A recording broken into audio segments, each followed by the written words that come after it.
بنتكلم النهاردة عن ملخص فيلم It's Life Inside، بيحكي عن كيان شرير يكون سبب في موت عيلة بشكل كامل. سبب بسيط بترجع الإزازة دي تتكسر مرة تانية، المرة دي محدش بيقدر يسيطر عليه. بس يا ترى ايه اللي هيحصل؟ ده اللي هنشوفه في فيلمنا. بس قبل ما نبدأ، لو لسه جديد في القناة متنساش تعمل اشتراك وتفعل الجرس عشان يوصلك فيديوهاتنا أول بأول. المربع اللي تحت تدوس عليه وخليك جدع. في بداية الفيلم بنلاقي عدد كبير من الناس الميتين، كمان كتاب مرمي على الأرض وعليه كلام غريب ورسومات غريبة، مرمي جنبه شخص بينازع، في آخر إيده بيظهر نور غريب اللي بيفضل ماشي لغاية لما بيوصل لإزازة مرمية جنبه. بيمر بعدها شوية أيام وبتظهر عيلة جديدة، واللي كان ليهم بنت وحيدة وهي سميدة، واللي كانت من أصول هندية وعايشة في أمريكا. وده السبب اللي دايما بيخليها حاسة إنها لوحدها وسط صحابها، خصوصا إن قريبتها الوحيدة في المدرسة تميرة، واللي كانت دايما تصرفاتها غريبة. ده كان بيسبب الإحراج لسميدة طول الوقت. ده كمان كانت ملاحظاه مدرستهم جوش، تستغرب لما بتشوفها بتاكل أكلها تحت المدرجات.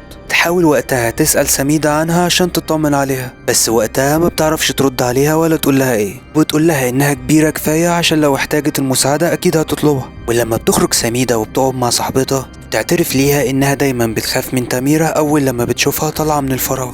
ده اللي بيخلي سميدة تحاول تبعد عنها طول الوقت وما بتعرفش كمان تبصلها. في الحقيقة ان تميرة فعلا شكلها غريب، من الملامح اللي كانت دايما بتظهر على وشها يبان ان في حاجة خطيرة اكيد بتعاني منها، خصوصا انها ماسكة نفس الازازة اللي كانت باينة في بداية الفيلم وبتكون معاها في اي حتة تروحها. بس الصدمة لما بنلاقي ان في دم كمان موجود في شنطتها. بتفضل ماشية لغاية لما بتوصل لبيت غريب، ساعتها بتنزل على الأرض وبتحط الإزازة قدامها، تبدأ إنها تفتحها سنة صغيرة، وبعدها بتطلع من شنطتها حتة لحمة، وده كان سبب الدم اللي كان موجود في الشنطة. بخوف شديد بتدخلها من إزازة وتقفلها بسرعة. تبدأ وقتها إنها تدي ظهرها للإزازة وتقول طلاسم وتعويذ غريبة. ساعتها بيظهر صوت غريب ما بتقدرش إنها تستحمله. بتبدأ كمان الإزازة إنها تتكسر، بيظهر جواها نور من العدم. بيبدأ وقتها يجيلها تهيؤات غريبة، بس الحقيقة إنها بتكون في أوضة الملابس المدرسة، وبتكون في نفس المكان اللي فيه سميدة وصاحبتها. أول لما بتلاحظ إن سميدة بقت لوحدها، بتقول لها إنها تقول لها سر خطير ليها لوحدها ومحتاجة إنها تساعدها، وبتطلب إنها تصدقها لأن الكلام اللي هتقوله غريب.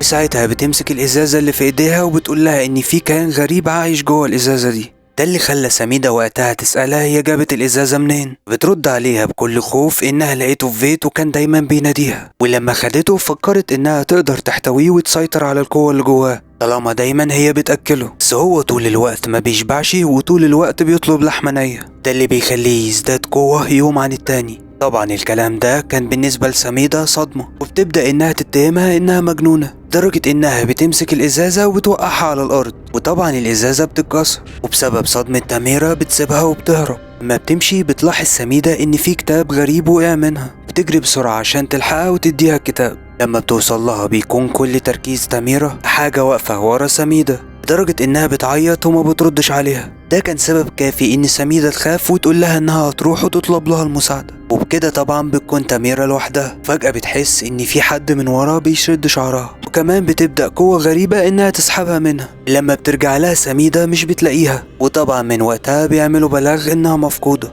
لما بيجي الليل بنلاقي إن تميرة موجودة في مكان شكله غريب، محبوسة فيه ومش قادرة إنها تتحرك، مش سامعة أي حاجة غير نفس وحش موجود جنبها. وفجأة بيفتح عليها وبيمسكها من إيديها وبيكسرها. تاني يوم بيعملوا أهل سميدة طقوس معينة في بيتهم، وبتبدأ أمها تخلي كل الموجودين إنهم يدعوا لأهل تميرة إنهم يلاقوها، بإنهم ما يحصل لهمش زي اللي حصل لعيلة شودري. لما بتسمعها سميدة بتضطر إنها تسأل أبوها عن اللي حصل للعيلة دي. طبعا وقتها ما كانش عارف يقول لها ايه، بس بيقول لها ان العيلة دي من يوم ما قابلوهم بيعرف انهم كانوا هربانين من هند وجم هنا عشان حاجة معينة كسروها. من بعدها سمع اللي حصل لابنهم، رغم ان كان طفل ذكي وكان كل اللي بيشوفه بيتمنى له مستقبل كبير، بس اخر مرة شافه فيها كان غير كده، فكان شكله غريب وكان دايما بيتكلم عن حاجة مش موجودة. ودي نفس الحاجات اللي كانت بتحصل لتميرة. بعدها بتجري سميدة على اوضتها، لما بتمسك الكتاب اللي وقع من صاحبتها تفتكر الحروف اللي كانت محفورة عليه، اللي كانت اختصار لعيلة كارانت شودري، العيلة اللي حصل لها الحادثة. تبدأ بسرعة انها تغير هدومها وتخرج بره البيت،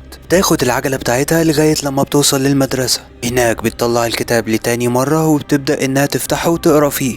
طبعا الكتاب اكيد فاكر انت شفته فين قبل كده، كان الحبر اللي فيه كله سايح على بعضه، وكمان موجود فيه مجموعة كبيرة من الرسومات الغريبة، بس كان موجود جواه صفحة واحدة بس اللي بتقدر سميدة انها تقراها. الكلام ده كان بيتكرر اكتر من مرة، واللي كان بيقول احفظه داخل وعاء واحجزه جواه. ولما بتحاول سميدة تطلع موبايلها عشان تترجم الكلام، تشوف في انعكاس الموبايل بتاعها كيان غريب موجود وراها، بس لما بتلف بسرعة مش بتلاقي اي حاجة. لما بيجي الليل بتروح للحفلة اللي كانوا صحابها عاملينها، هناك بتقابل صديقها روس اللي كانت بتحس انه قريب ليها جدا. فجأة وهما بيرقصوا بتبدأ المطرة انها تغرقهم. لما بيدخلوا عربيته بتبدأ تحكي له عن تميرة، بتقول له انها كانت معاها مذكرات الطفل الهندي اللي مات السنة اللي فاتت. حاليا المذكرات دي معاها هي. الطفل ده مات محروق في البيت بتاعهم، عشان كده بيقرروا هما الاتنين انهم يروحوا لنفس البيت. لما وصلوا ابتدت سميدة تقول له ان الشرطة لما جت لقوا ابو الطفل وامه مشوهين، بعد لما الجيران كانوا بيسمعوا دايما صريخ جاي من الشقة. لما بيطلعوا للدور اللي فوق يظهر فجأة كيان غريب وراهم، بس هما مش شايفينه. انهم وقتها مركزين على الرسومات الغريبة اللي كانت مالية الجدار. بيبدأ روسي يسألها هي الحاجات دي خارجة من بق الطفل ولا داخلة جواه، بس فجأة بيسمعوا عربية الشرطة بتقرب من البيت،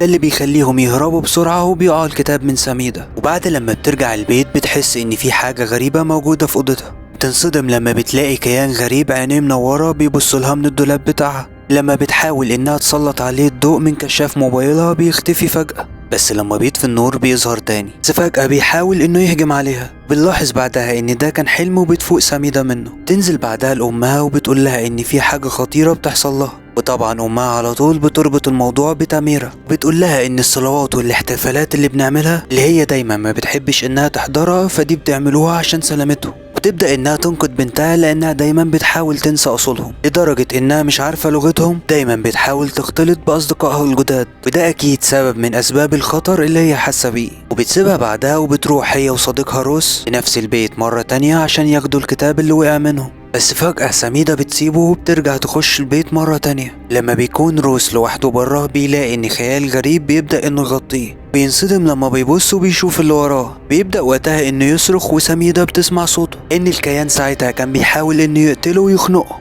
تبدأ سميدة انها تخرج وتحاول انها تساعده، بس لما بتشوفه ما كانتش عارفة تتصرف ازاي. وطبعا لما بيجي الليل بتيجي الشرطة للمكان بعد لما بيموت روس. وطبعا سميدة كانت مصدومة من كل اللي حصل وما كانتش بترد على اي حد. بخلال الوقت ده كله بتظهر تميرة وهي لسه محبوسة، يكون موجود في ايديها اصابات غريبة، بس المرة دي بتحاول تخرج من المكان اللي هي موجودة فيه. واول لما بتطلع على السلالم عشان تهرب بتظهر ايد غريبة من العدم وبتمسكها من رجليها، وبتبدأ بقوة غريبة انها تسحبها مرة تانية. طبعا سميدة بتكون محبوسة في البيت وقتها، حتى المدرسة ما بقتش تروحها. لما بيجي الليل بتسمع صوت جاي من الدور اللي تحت. لما بتنزل بتتفاجئ ان والدتها قاعدة وبتبدأ انها تقول كلمات غريبة. لما بتبص على التلاجة بتلاقيها مليانة مادة غريبة لونها اسمر. لما بترجع مرة تانية تبص على امها بتلاقيها انها بتتحول كيان غريب هي ما تعرفوش. بيبدأ الكيان ده بسرعة كبيرة انه يتحرك ناحيتها. طبعا سميدة ما كانتش عارفة تهرب فين، لغاية لما خلاص قرب منها وما كانش قدامها غير انها تصرخ. بيطلع انه مجرد حلم وبتفوق منه.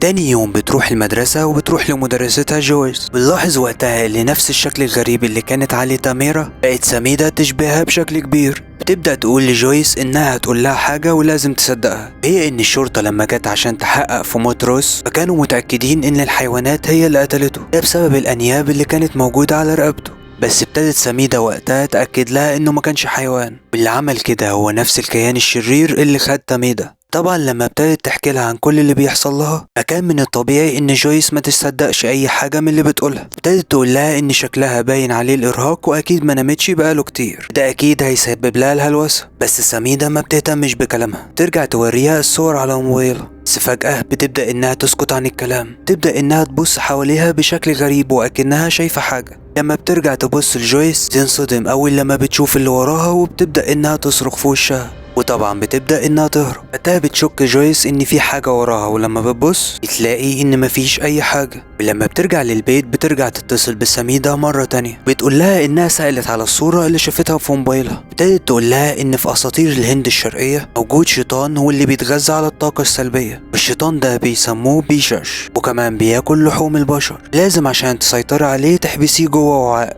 حتى لو كان الوعاء ده هو جنس بشري. ده اللي بيخلي سميدة بعد لما بخلص المكالمة تاخد الكتاب وتنزل لأمها. بتبدأ انها تتكلم معاها وتحكي لها عن القصص اللي كانت بتحكيها لها وهي صغيرة. وقتها بتسألها عن البيشاش وبتقول لها فعلا ان ده كيان شرير بيتغذى على الطاقة السلبية اللي موجودة جوانا، بيبدأ انه يعزلك عن كل الناس اللي حواليكي، ولو حد في اللي موجودين حواليك يحاول يساعدك بيقتله على طول. وبتقول لها ان الكيان ده ما بيموتكيش على طول، هو بيعذبك الاول وبياكلك ببطء. ده اللي بيخلي سميدة تفتكر حاجة وبترجع تفتح الكتاب اللي معاها، بتلاقي صفحة موجود جواها رقم 7. وده معناه ان الكيان بيحافظ على الروح اللي معاه لمدة 7 ايام وبعد كده يقتلها. بالشكل ده ان تاميرا ممكن تكون عايشة، بس اليوم السابع ليها هو النهاردة. وبتبدأ وقتها امها تحذرها انها مش لازم تواجه الكيان ده لوحدها، انه قوي جدا وهيبدأ انه يحرقها من جواها. خلال الوقت ده بتكون جويس موجودة في البيت لوحدها، وبتبدأ انها تشوف خيال غريب موجود في المراية بيمشي وراها، بس بيرجع يختفي فجأة لما بتولع النور. لما بترجع انها تطفيه بيظهر الكيان بشكله الكامل جنبها. ده اللي يخليها بتحاول تهرب بأسرع وقت، لغاية لما بتوصل للممر اللي موجود في المدرسة. بتشوف ان النور اللي موجود في الممر ابتدى يقيد واحدة واحدة، لغاية لما بتلاقي ان في قوة غريبة بتبدأ تشدها من شعرها، وكمان بتسحبها وبتخبطها في الإزاز اللي موجود جنبها. وبتضطر ساعتها إنها تحبس نفسها جوه دولاب موجود في المكان. وبتبدأ إنها تتصل بسميدة عشان تحاول تساعدها، ولما بتردش عليها بيظهر الكائن ليها مرة تانية بشكله الكامل، وطبعا بيخلص عليها. بخلال الوقت ده بتكون سميدة وأمها بيحاولوا يقروا الكتاب، كمان بيحضروا قربان من الأكل عشان يقدموه للكيان الشرير، وبعدها يقدروا يتخلصوا منه. فجأة بتبدأ سميدة تسمع صوت موبايلها، بتلاقي الرسالة اللي بعتها جويس وإن الكيان فعلا حقيقي ولازم تهرب. وبيفاجئهم أبوهم لما بيرجع للبيت. للأسف بيكون الكيان ظهر ليه وبيبدأ إنه يموته، بيبدأ يتحرك للقربان اللي كانوا عاملينه من الأكل. طبعا مش بيقبله وبيبدأ إنه يرميه كله. ده اللي بيخلي أمها إنها تبدأ تدافع عن بنتها.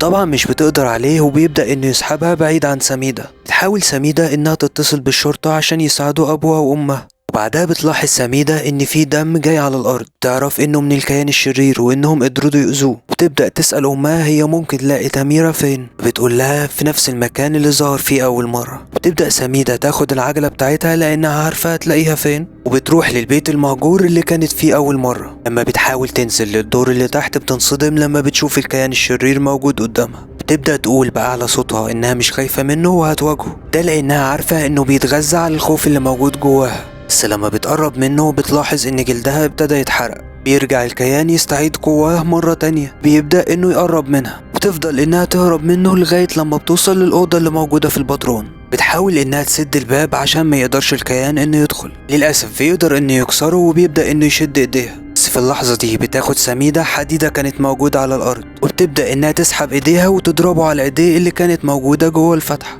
بتبدأ بعدها انها تبعد عن الباب لغاية لما بتوصل للمكان اللي موجود فيه تاميرا. لما بتلاقيها انها عايشة بتبدأ تطلب منها انها تصحى وتفوق عشان تبدأ تواجه الوحش معاها، لانها مش هتعرف تواجهه لوحدها. وطبعا تاميرا كانت تعبانة ومش بتقدر انها تقوم. لما بيبدأ الكيان يدخل عليهم مرة تانية بتمسك سميدة نفس الازازة وبتبدأ انها تجهز نفسها عشان تدخل الكيان جواها. بس للأسف أول لما بيظهر الكيان تشوفه سميدة بالشكل الكامل بتبدأ ملامح الرعب انها تظهر عليها. طبعا بالشكل ده بيبقى هو أقوى منها. بيبدأ وقتها انه يضربها وبيحاول يطاردها في كل مكان من الأوضة لغاية لما بيغمى عليها وبتقع على الأرض. لما بتفوق بتلاقيه موجود عند تاميرا عشان يخلص عليها. بترجع انها تاخد الازازة اللي كانت موجودة على الارض وبتبدأ انها تقول التعويذ اللي موجودة في الكتاب. ده بدوره بيخلي الجرح اللي موجود في ايديها يزيد اكتر واكتر، بس سميدة بتتجاهله وبتبقى مركزة وبتفضل تقول التعويذ. وللأسف ده مش بيأثر في الكيان اللي قدامها ويمسك ايديها وبيكسر الازازة. بس بتحصل حاجة بتغير موقف سميدة وقت لما بتلاقي ايد زميلتها تاميرا ماسكة ايديها وبتحاول انها تساعدها. تبدأ وقتها سميدة